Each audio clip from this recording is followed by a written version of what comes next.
வணக்கம். குமுதம் செய்திகளை வழங்குவதற்காக நான் சாரா இஷிகா. தொடர்ந்து இந்த நேரத்திற்கான தலைப்புச் செய்திகளை பார்க்கலாம்.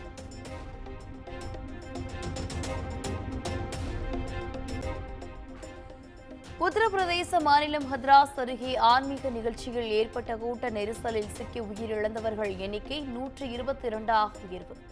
காயமடைந்தவர்கள் மருத்துவமனைகளில் அனுமதிக்கப்பட்டு தீவிர சிகிச்சை.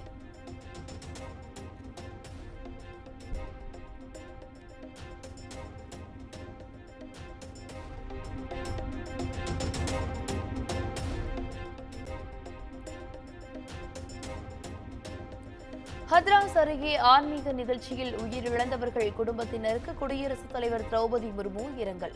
காயமடைந்தவர்கள் விரைவாக குணமடைய பிரார்த்திப்பதாகவும் எக்ஸ் தளத்தில் பதிவு.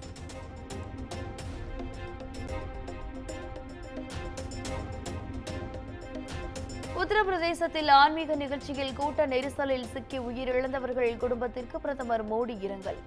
பலியானோர் குடும்பத்திற்கு தலா 2 லட்சமும் காயமடைந்தவர்களுக்கு தலா 50,000 நிவாரணமாக வழங்கப்படும் என அறிவிப்பு.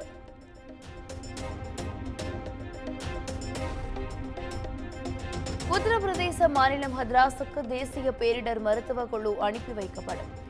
மத்திய உள்துறை அமைச்சர் அமித் ஷா அறிவிப்பு.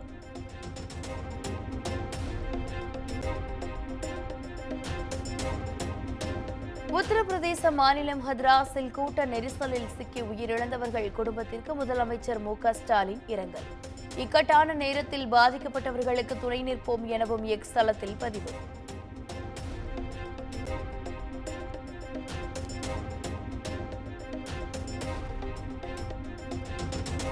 உத்தரப்பிரதேச ஆன்மீக சொற்ப நிகழ்ச்சியில் நிகழ்ந்த துயர சம்பவம் அதிர்ச்சி அளிக்கிறது.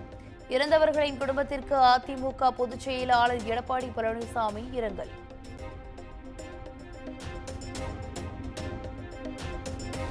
உத்தரப்பிரதேசத்தில் ஆன்மீக நிகழ்வில் நெரிசலில் ஏற்பட்ட உயிரிழப்புகளால் வேதனை அடைந்ததாக தமிழ்நாடு ஆளுநர் ஆர்.என். ரவி இரங்கல். காயமடைந்தவர்கள் விரைவில் குணமடைய வேண்டிக் கொள்வதாக எக்ஸ் தளத்தில் பதிவு.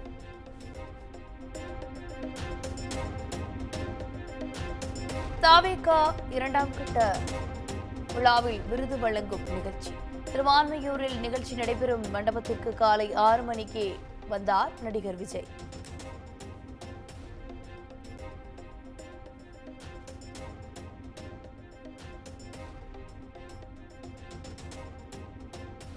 பத்தொன்பது மாவட்டங்களைச் சேர்ந்த மாணவர்களுக்கு விருது வழங்குகிறார் நடிகர் விஜய். விழாவில் 725 மாணவர்கள் உட்பட 3000த்திற்கும் மேற்பட்டோர் பங்கேற்கவிருப்பதாக தகவல்.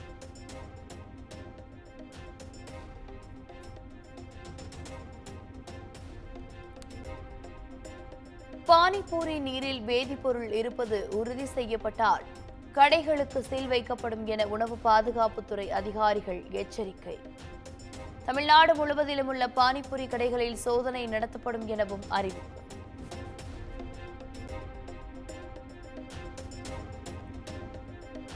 சென்னை பெருநகர காவல்துறையின் நுண்ணறிவு பிரிவு இணை ஆணையராக தர்மராஜன் நியமனம். நுண்ணறிவு பிரிவு துணை ஆணையராக இருந்த அரவிந்த் திருச்சி நகர காவல்துறை தலைமையாக துணை ஆணையராக மாற்றம்.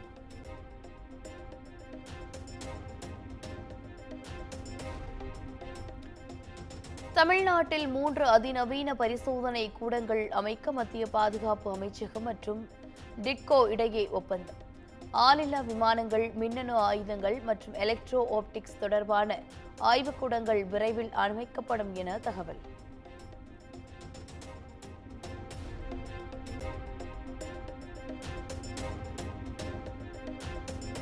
தமிழுக்கு தொண்டாற்றி வரும் தமிழ் அறிஞர்களுக்கு திருவள்ளுவர் விருது உள்பட 73 விருதுகள். விருதுகளை பெற ஆகஸ்ட் 15ஆம் தேதிக்குள் விண்ணப்பிக்க வேண்டும் என தமிழக அரசு அறிவிப்பு.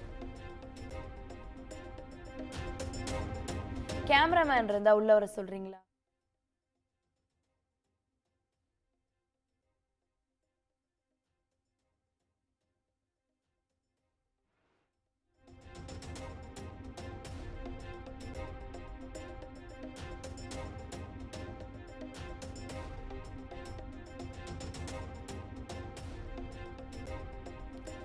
சென்னை கிண்டி அருகே மின்சார ரயிலில் வடமாநில இளைஞர்களை தாக்கி அடாவடியாக பணம் பறித்த திருநங்கை கைது.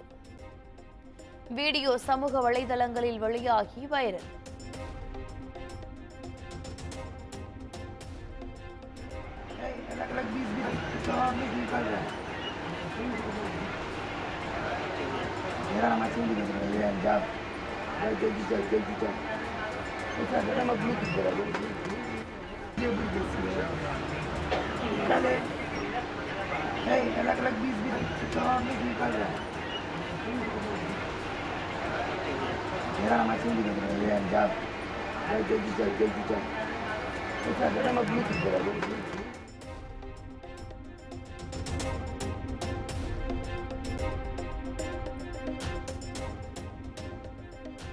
சிவகங்கையில் முடித்திருத்தம் செய்ய வந்த 5 வயது சிறுமிக்கு பாலியல் தொல்லை அளித்த வழக்கு.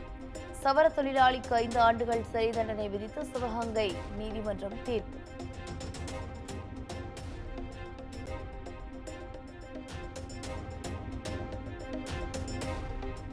பொள்ளாச்சி அருகே சாலையில் உலாவரும் கள்ளிக்கும்பன் யானை. வால்பாறை செல்லும் சுற்றுலா பயணிகள் எச்சரிக்கையுடன் இருக்குமாறு வனத்துறை அறிவுறுத்தல்.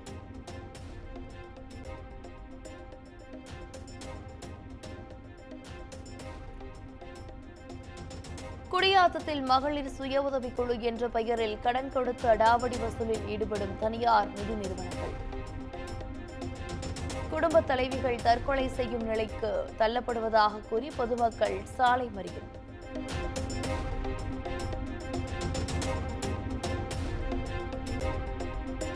சேலத்தில் நியாய விலை கடையில் பொருட்கள் வழங்கப்படாத நிலையில் வாங்கியதாக செல்போனுக்கு வந்த குறுஞ்செய்தி.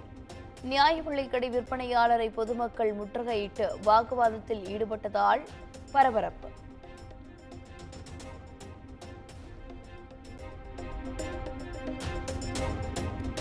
செங்கல்பட்டு மாவட்டம் சிங்கப்பெருமாள் கோவில் அருகே டயர் வெடித்து விபத்துக்குள்ளான மீன் லாரி.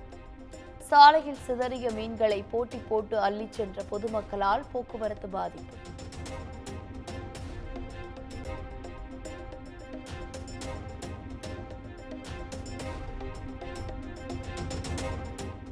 தஞ்சை மாவட்டம் ஐயம்பேட்டை அருகே கஞ்சா விற்பனையில் ஈடுபட்ட 2 கைது. 1 கிலோ 200 கிராம் அளவிலான கஞ்சாவை பறிமுதல் செய்த காவல்துறையினர்.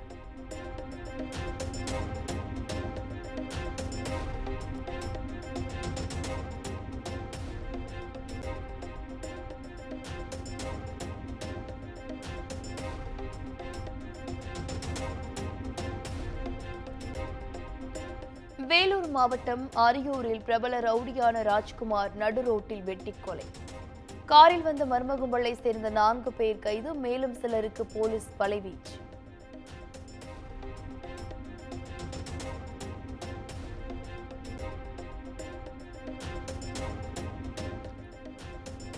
பெரம்பலூர் அருகே மனநலம் பாதிக்கப்பட்ட நபரை தாக்கி வீடியோ எடுத்த இளைஞர்கள். வீடியோ வைரலான நிலையில் 3 கைது செய்த போலீசார், மேலும் ஒருவருக்கு வலைவீச்சு.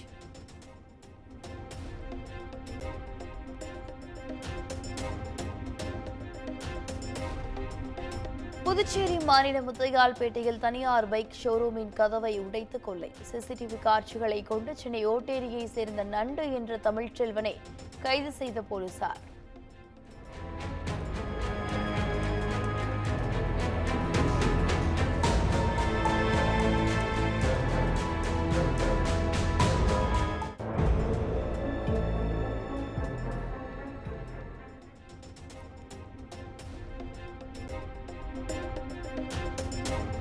நீட் தேர்வு குறித்த அனைத்து மனுக்களும் தலைமை நீதிபதி அமர்வுக்கு மாற்றப்படும் என அறிவிப்பு. நீட் முறைகேடு மற்றும் வினாத்தாள் கசிவு குறித்த 5 வழக்குகளை டி.ஒய். சந்திரசூட் தலைமையிலான அமர்வு விரைவில் விசாரிக்கும் என தகவல்.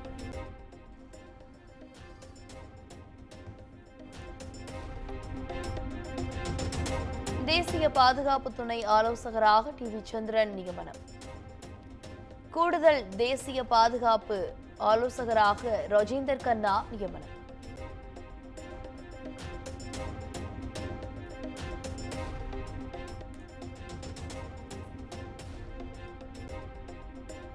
அசாமில் கொட்டி தீர்த்த கனமழை.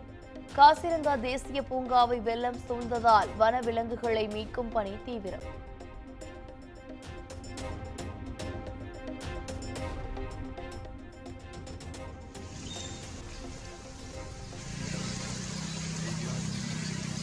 உழுதுண்டு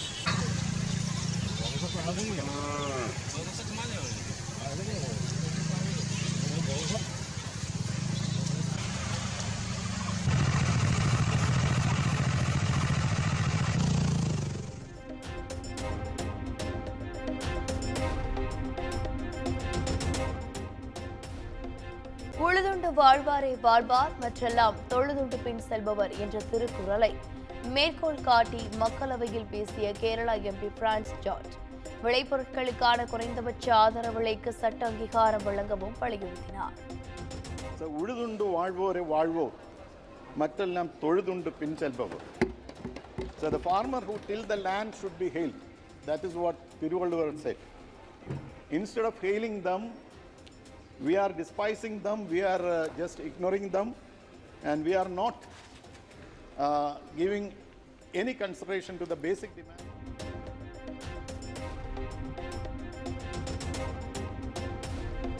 புனேவில் சாலையில் சென்றவர்களை மது போதையில் காரை இயக்கிக் கொன்ற விவகாரம். குற்றம் சாட்டப்பட்ட சிறுவனின் தந்தை தாத்தா ஜாமீனில் விடுவிப்பு.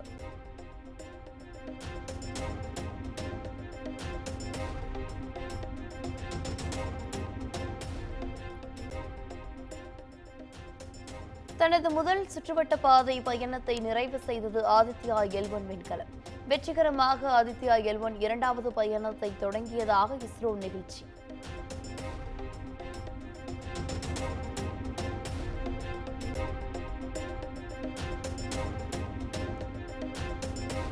கம்போடியாவில் அரசுக்கு எதிராக சதி செய்ததற்காக அரசரை அவமதித்ததற்காகவும் சுற்றுச்சூழல் ஆர்வலர்கள் 10 பேர் மீது புகார். 10 பேருக்கும் 8 ஆண்டுகள் சிறை தண்டனை விதிக்கப்பட்டதால் பரபரப்பு.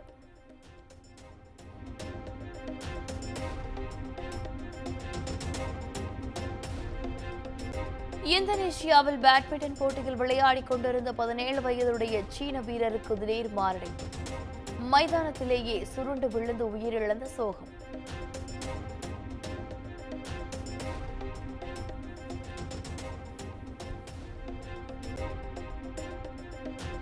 ஜிம்பாப்வேக்கு எதிரான T20 தொடரில் பங்கேற்கும் இந்திய அணியில் இடம் பிடித்தார் தமிழக வீரர் சாய் சுதர்சன்.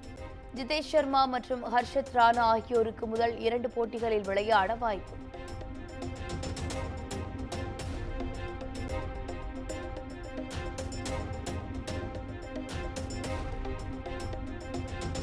மேற்கிந்திய தீவுகளில் நடைபெற்ற T20 உலகக்கோப்பையில் வென்ற இந்திய அணி வீரர்கள் இன்று நாடு திரும்புகின்றனர்.